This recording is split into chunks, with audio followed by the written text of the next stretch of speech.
Ito ang Game 6 ni Klay at ang Game 6 naman ni James Harden. Ipinanganak at sumikat ang palayaw na Game 6 Klay kay Thompson pagkatapos ng kanyang performance noong May 28, 2016 na pinangunahan niya ang comeback na panalo laban sa OKC Thunder sa Game 6. Elimination game yon para sa Golden State Warriors pero nakaligtas sila dahil itong si Klay ay pumuntos ng 41 points at nakapasok ng 11 3-pointer para maagaw nila ang panalo at makasurvive pa. Pagkatapos noon ay parang tumatak na yon kay Klay Thompson na sa bawat Game 6 ay malaki ang kanyang kontribusyon para sa Golden State Warriors. And actually, ito po ang record ni Klay sa Game 6 sa kanyang playoff career.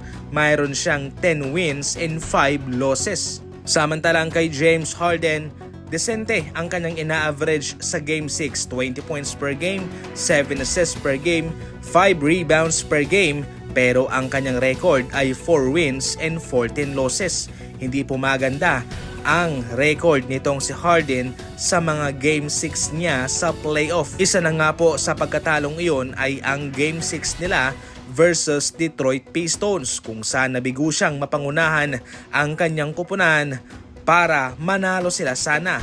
Ngayon umabot pa ho ng tie ang kanilang kartada at mayroon pang Game 7. Parehong Game 6 pero magkaiba ng record, magkaiba ng pinagdaanan.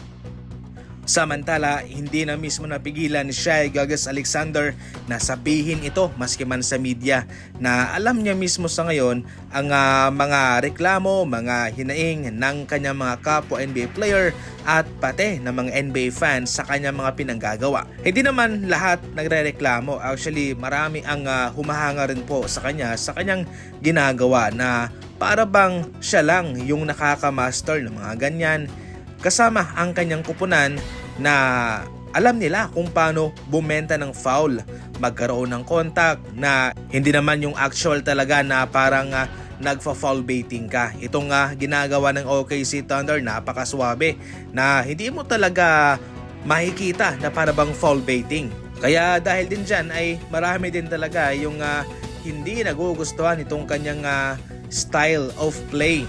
At ayon mismo kay Shai, maski siya man sa kanyang sarili ay hindi niya magugustuhan ito.